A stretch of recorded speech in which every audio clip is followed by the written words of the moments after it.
종교적 질문 15번째 나갑니다. 지금 고 이병철 회장님의 질문이에요. 13번째 질문인데, 자, 인간이 죽은 후에 영혼은 죽지 않고 천국이나 지옥으로 간다는 것을 어떻게 믿을 수 있나? 이제 이렇게 질문했기 때문에 제가 제목을 천국과 지옥 어떻게 믿을 수 있나? 이렇게 잡았어요. 자, 그러니까 사람들은 이런 질문 당연히 하죠. 그죠? 과연 이 사람이 죽는다는 것은 이 땅에서 끝일까? 이런 생각 해보죠. 그러면 너무 허망하겠죠. 여기서 살다가 이게 끝이라면. 그죠? 그렇다면 또 그런 말도 있죠. 죽은 영혼은 죽지 않고 영혼은 죽지 않으니까. 지지난주인가 그 영혼에 대한 정의를 내려본 적 있죠? 혹시 생각이 나세요? 영혼이 뭔지? 영혼은 형태는 없지만 죽음이나 시간이나 공간에 제한받지 않고 영원히 사는 인격체다. 이런 정의를 내린 적이 있죠. 자, 그런 영혼이 죽지 않고 있다면 그 영혼은 천국이나 지옥에 간다는데 그걸 어떻게 믿을 수 있냐. 이제 이런 질문이란 말이죠. 우리도 또 우리 스스로가 우리 자신이 많은 사람들이 기독교인들이 생각을 하면서도 답이 없는 사람들이 많죠. 자, 그럼 저는 이렇게 반문을 좀 할 필요가 있죠. 왜 사람이 죽는가? 왜 사람이 죽을까요? 이렇게 좀 반문을 던져서 그 사람의 질문에 대해서 한 번 더 죽음에 대한 생각을 해보는 것도 이제 좋은 방법이겠죠. 왜 죽을까요?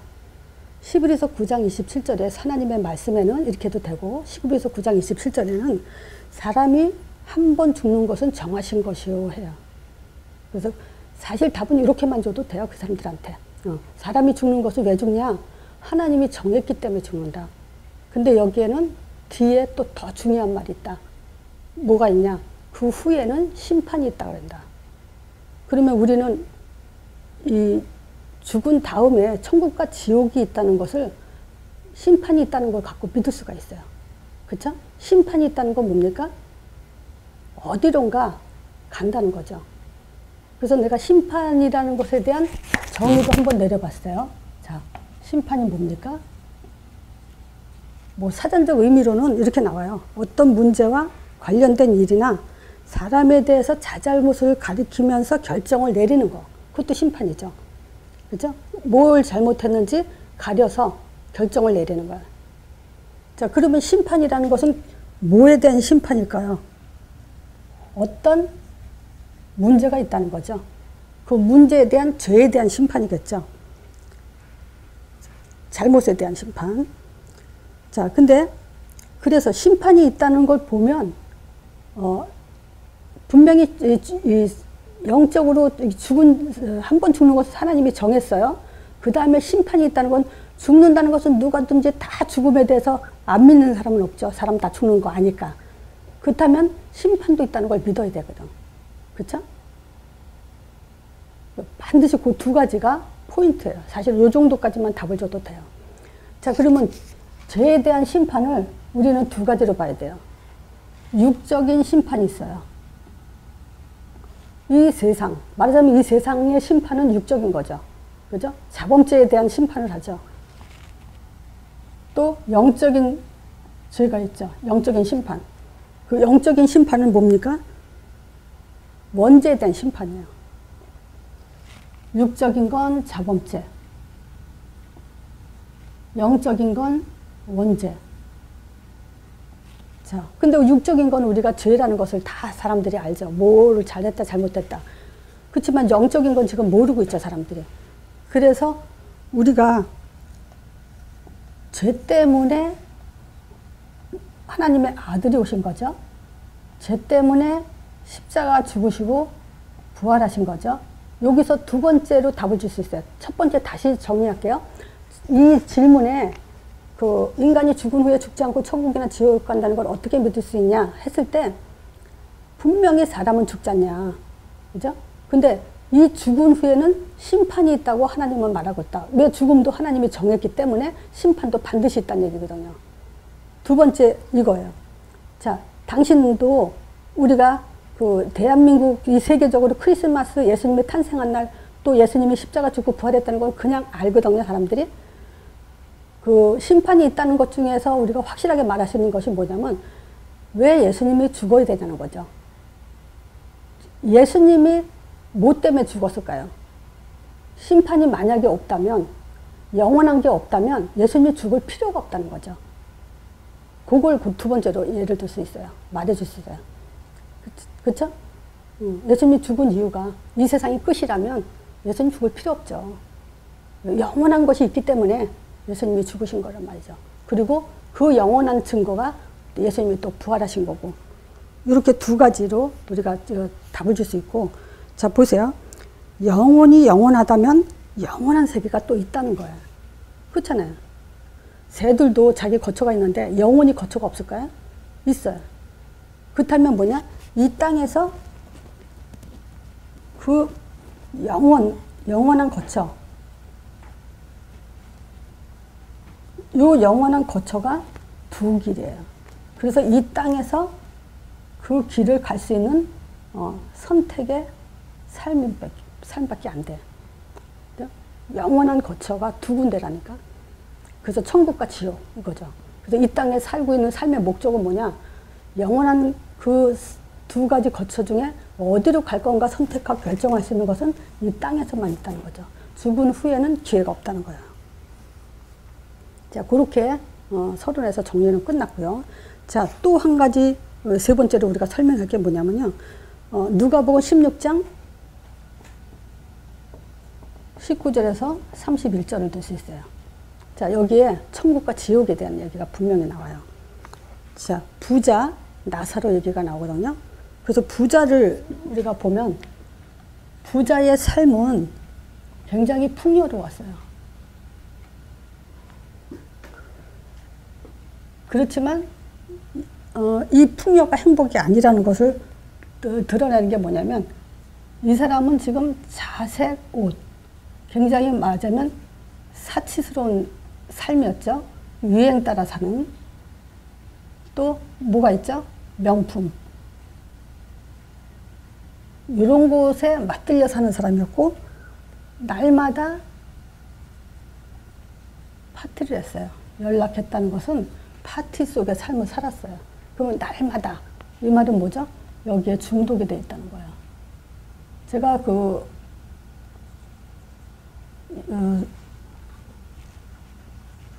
여고 시절 졸업하고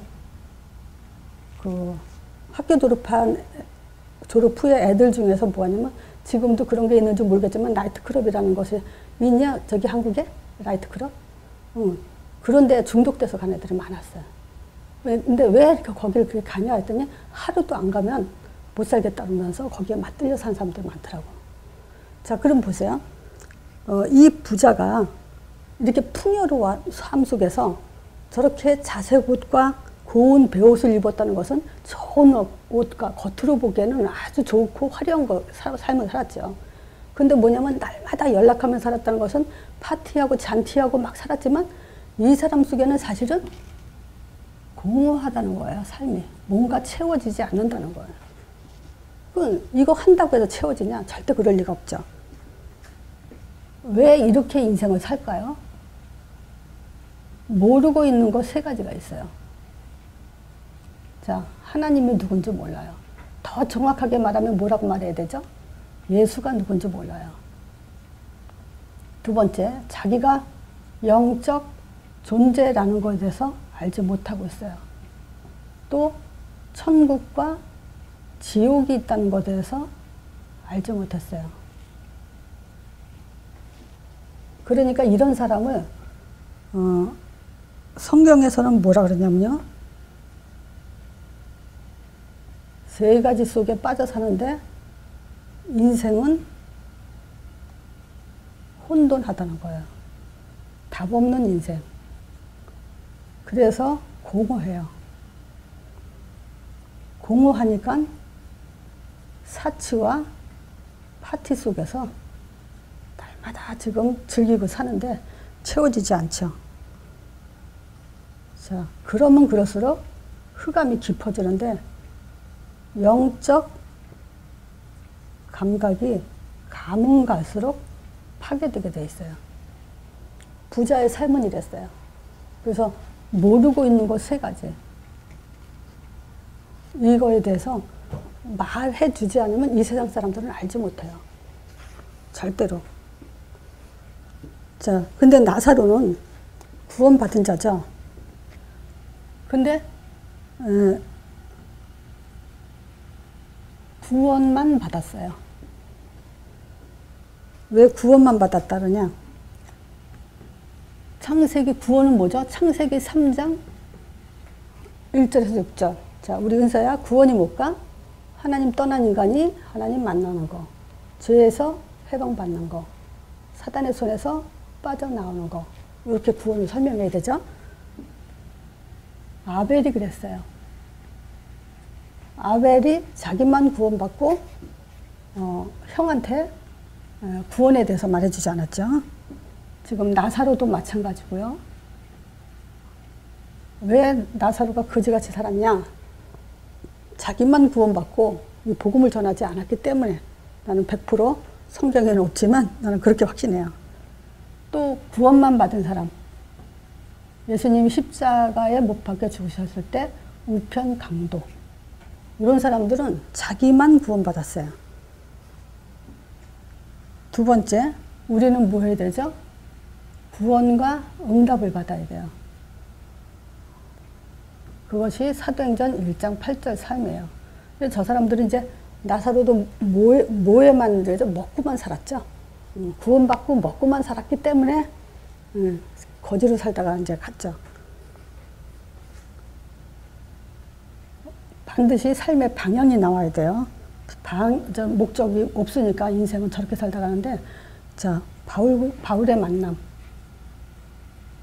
바울도 보면요, 결혼했지만 바리새라는 칭호를 받았다는 것은 결혼을 했다는 얘기거든요. 근데 집이 자기가 거처가 있다는 얘기가 없어요. 전도 선교 여행으로만 떠돌다가 결국 순교에 다녔는데, 근데 바울은 누구보다도 못지않게 옥중서신 같은 거 보면은 굉장히 영적으로 충만하고 풍요롭다고 확신하면서 살죠. 바울에게 주변에 있었던 사람들 보면 베베가 있어요. 이 베베는 바울의 보호자라 그래요. 바울이 직접 말해서 나의 보호자라고. 자, 또 누가 있냐면요, 브리스가 부부. 이 사람들은 자기를 위해서, 바울이 그래요, 나를 위해서 목숨까지 내놨다, 이렇게 얘기해요. 또 동역자, 우르바노 같은 사람이 있어요. 바울이 사역하는데 자기를 도와주는 동역자가 있었다고 기록하고 있고, 또 가이오, 식주인이죠. 전도자를 도와준 사람. 또 사랑하는 자. 이 바울의 이 복음을 지속할 그런 후대가. 그러니까 나사로는 바로 이 방향 없어가지고 사실은 이 땅에 살면서 응답을 못 받고 살았다는 증거예요. 자, 하나님의 방법. 천국과 지옥을 가는데 하나님의 방법이 있어요. 근데 이 방법을 보기 전에 먼저 죽은 자의 소원을 한번 볼게요. 이거 생소하죠? 죽은 자도 소원이 있어요. 며칠 전에 우리 은서했지? 누가복음 16장 19절에서 31절. 자, 부자가 아브람 품에 있는 나사로를 안고 있는 아브람한테 부자가 소원을 얘기했어. 그치? 뭘 얘기하냐면 16장 24절에 물 좀 달라 그랬어. 물 한 방울만 손끝에 찍어서 자기 목을 축이게 해달라고. 두 번째 28절 전도 좀 해달라고. 죽은 자도 지금 소원은 전도 좀 해달라 그래요. 왜냐, 이 땅에 자기 형제 5명 있는데 자기가 있는 곳이 얼마나 고통스러우면 오지 않도록 해달라고, 나사로를 좀 보내달라고 하죠. 그때 하나님의 방법은 뭐였냐면 모세와 선지자의 글, 선지자. 자, 요 사람들에게 복음을 받지 않으면 죽은 자가 가더라도 안 믿을 거다고 얘기해요. 그래서 하나님의 방법은 전도예요. 자, 모세는 뭐 얘기하죠? 모세와 이랬더니 모세 오경, 성경을 얘기하는 거예요. 이 땅에는 성경이 있기 때문에 성경을 통해서 또 구원을 주고 또 선지자, 전도자죠. 전도자를 통해서 복음을 받게 한다. 그래서 제가 성경을 보고 싶은 것이 뭐냐면 에스겔서 37장 잠깐 이거 좀 볼게요. 왜냐하면 이거를 읽으면서 우리가 정말 이 대언한다는 것이 얼마나 중요한지를 볼 수 있는 부분이에요. 그래서 제가 읽으면서 조금 설명하는 건 뭐냐면 37장 1절에 보면요. 에스겔서 여호와께서 권능으로 내게 임하시고, 권능이 뭘까요? 권세와 능력, 즉 성령의 역사야. 이 권능으로 내게 임하시고 그 신으로, 신 뭐죠? 하나님 나라 성령이죠? 나를 데리고, 신으로 나를 데리고 가서 골짜기 가운데 두셨는데 거기에 뼈가 가득하더라. 그러면 성령인도라는 게 뭔지 나왔죠? 성령인도가 뭐예요? 우리를 마른 뼈가 있는 골짜기에, 죽은 자 가운데 있는 그 속에 우리를 인도한다는 거예요. 그래서 사람 살리는 곳, 이게 성령인도예요. 근데 나를 그 뼈 사방으로 지나가게 하시기로 본즉 그 골짜기 지면에 뼈가 심이 많고 아주 말랐어요. 뼈가 말랐는데 심이 말랐다면 뭐 회생할 그 가망이 없죠. 그런 상태로 지금 기록이 되어 있어요. 그래서 그가 내게 이르시되 인자야 이 뼈들이 능히 살겠느냐 하시기로 내가 대답하여 가로되 주 여호와께서 아시나이다 그러죠. 이 뼈들이 능히 살겠냐, 그거 우리한테 물어봤어요. 에스겔한테만 물어보는 게 아니에요. 이 불신자들을 봐라, 이들이 살겠냐. 근데 신자들이 과연 여기에 대해서 대답을 어떻게 할까요? 자, 그러니까 4절이 그러죠. 또 내게 이르시되 이때 이제 대답하기를 주께서 하시나이다 그랬죠, 에스겔이. 이때 다시 또 하나님 말씀하시기를 너는 이 모든 뼈에게 대언하라. 나는 이 성경 이걸 보고 전도자라는 것이 얼마나 중요한지를 확인한 것 중에서 하나가 이 성경 구절이에요. 대언하라라고 말씀하셔요. 그래서 이르기를 너희는 마른 뼈들아 여호와의 말씀을 들을지어다. 뭐라고 말씀하시냐? 주 여호와께서 이 뼈들에게 말씀하시기를 내가 생기를 너에게 들어가게 하리니 너희가 살리라. 생기를, 하나님은 지금 우리에게 생기를 집어넣는 것이 목적이에요. 그래야 살리겠다는 거예요. 산다는 거예요. 너희 위에 심줄을 두르고 살을 입히고 가죽으로 덮이고 너희 속에 생기를 두리니 너희가 살리라. 그렇게 해야만 또 너희가 나를 여호와인 줄 알리라. 그리고 7절에서 10절까지는 그대로 대언했어요. 명을 쫓아서 대언하니까 진짜 이 뼈 저 뼈가 들이맞아서 서로 연락하면서 큰 군대가 됐다 그래요. 마른 뼈들이. 자, 그래서 10절에 그래요. 이에 내가 그 명대로 대언하더니 생기가 그들에게 들어가 그들이 극히 곧 살아나서 서는 극히 큰 군대가 됐더라. 그래서 이 대언이라는 것은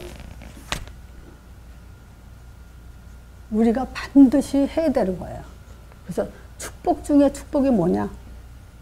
응답 중에 응답이 뭐냐? 임마누엘 중에 임마누엘이 뭐냐? 이게 대언이에요. 그래서 우리가 이 전도자의 삶 속에 들어온 것도 감사하고 이것을 우리가 직접 우리의 정체성, 나다. 이게 확실히 와야 돼요. 우리 은서 같은 경우는 나이가 어리니까 하나님은 나를 세계복음만 쓰실까? 나? 이거 좀 확신이 없을 거예요. 근데 이걸 어렸을 때부터 엄마들이 계속 얘기해줘야 돼. 너야. 바로 너야. 그치? 왜냐? 우리는 이제 영어권이 아니에요. 그죠? 앞으로 이 은비은별이 이런 애들이 영어권으로 대언할 자들이에요. 그래서 정체성 확실하게 해줘야 돼요. 자, 그래서 이게 하나님 방법이에요. 죽은 자의 소원도 자기 형제들 살려달라 그래요. 자, 결론이 뭐냐? 지금 또 한 가지 이 천국과 지옥이 있는지 어떻게 아냐라고 질문한 사람들한테 하고 싶은 말은 또 난 이거예요. 뭐냐면 사실적 증거가 있어요. 자, 창세기 3장 15절 수천 년 전에 예언한 여인의 후손, 이 분에 대해서 많은 사람들이 증거했다는 거예요. 구약의 선지자들, 또 신약에서도 많은 사람들이 이분에 대해서 기록한 거예요. 그러니까 한 사람에 대해서 지금 인터넷에 보면 뭐 한 가지 예언해가지고 그거 들어마저도 그 사람이 굉장히 유명해져요. 근데 이거는 시대를 초월해서 시대마다 한 인물들이 나와서 계속 이분에 대해서 예언을 했다는 거예요. 이게 사실적 증거예요. 또 십자가에서 죽으실 거, 부활하실 거, 이거에 대해서 계속 예언했어요. 예수님이 어떻게까지 얘기하시냐. 마가복음 16장 14절에 보면요. 예수님이 부활하시고 나서야. 마가복음 16장이 마지막 장입니다. 16장 15절에 시작 만민에게 가라 그러고 20절에 끝난단 말이에요. 그 14절에 뭐라 그러냐면 그 후 11제자가 음식을 먹을 때 예수께서 저에게 나타나사 부활하셨어요. 그 모습을 보여줬어요. 제자들한테. 저의 믿음이 없는 것과 마음이 완한 것을 꾸짖으셨다 그랬어요. 뭘 안 믿어줄까 이 사람들이? 이는 자기의 살아난 것과 그 살아난 것을 본 자들의 말을 믿지 않는다고. 부활을 본 증인들의 말을 듣지 않았다 그래요. 이건 뭔 얘기죠? 전도자의 말을 듣지 않았다. 이것도 같아요. 이제 증인들의 말을 듣지 않았다는 건 이 시대 이제 전도자의 말을 듣지 않았단 말과 같아요. 그걸 가지고 믿음이 적은 자들아 그래요. 그래서 본 증인 이거는 뭐냐면 사실적 증거를 말하는 거예요. 그래서 우리가 지금 예수를 믿는 건요. 예수님을 따라다니던 사람들의 증인 문서, 또 예수님이 실제 하신 일에 대해서 보고 듣고 확신한 사람들의 그 글을 가지고 우리가 또 대언하는 거예요.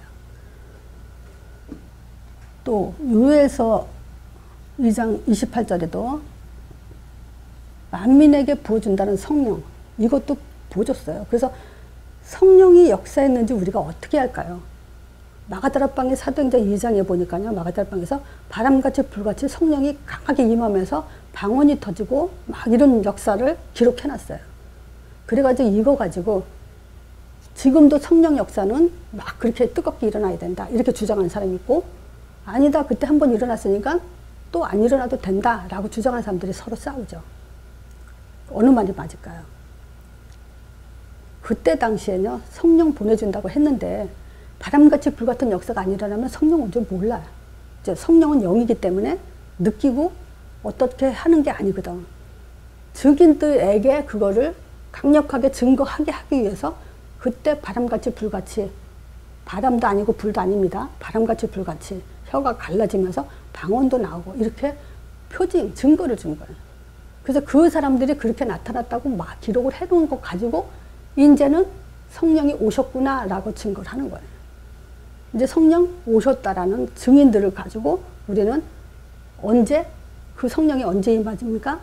예수 이름으로. 그래서 예수 이름으로 안진병이 일어난 거. 그런 것들이 기록된 거예요. 그래서 이 사실적 증거를 봤을 때 우리는 당연히 어떤 일이 일어나냐. 요한복음 1장 12절의 역사가 일어나요. 예수를 영접했을 때 하나님 자녀가 되고, 이거는 뭐죠? 자녀가 된다는 것은 신분이 변화가 된다. 보장됐다. 이거죠. 권세를 주셨다. 이거는 뭐죠? 삶의 승리가 됐을 뿐만 아니라 이제 우리의 배경이 된다는 거예요. 이게 사실적 증거예요. 이거는 자 보세요. 아니 천국과 지옥이 있는지 어떻게 믿을 수 있냐. 그 사람들한테 이 얘기하면 안 먹히겠죠. 근데 하세요. 왜냐하면 이 말씀이 역사래요. 우리 수준으로 역사하는 게 아니고 예비된 영혼 같으면 이 말씀을 사실적 증거 이거 가지고 선포하는데 하나님이 하시게 되는 거예요. 그래서 우리는 믿거나 말거나 예언된 인물부터 십자가 사건, 부활 사건, 이거 로마 역사에도 다 기록된 얘기거든 이게. 그러니까 이런 사실을 그냥 선포해 버리는 거야. 자, 우린 그 생각을 해야 돼요. 심판 그러면 무슨 생각이 들어요? 끝! 이 생각 들죠? 끝이 있다는 건 시작도 있다는 거예요. 그래서 우리 인생은 어떤 면에서는 시작을 찾는 게 목적이야. 그러니까 시작은 어디서부터? 하나님부터. 끝은 하나님까지. 그래서 우리 인생은 하나님부터 시작해서 하나님께로 가는 게 끝이에요. 그래서 천국과 지옥 어떻게 믿을 수 있나. 그렇게 지금 만약에 아직도 설명 지금 내가 빨리 안 된다 그러면 다시 한번 보시고 서론 부분에만 정리하셔도 돼요. 자, 그리고 분명히 천국 지옥 기록돼 있어요. 성경에는. 부자, 나사로의 길. 이걸 가지고 얘기해도 돼요. 그리고 결론. 사실적 증거에 대해서. 믿든지 말든지 우리는 이걸 선포해야 돼요. 자, 오늘 말씀 여기까지 합니다.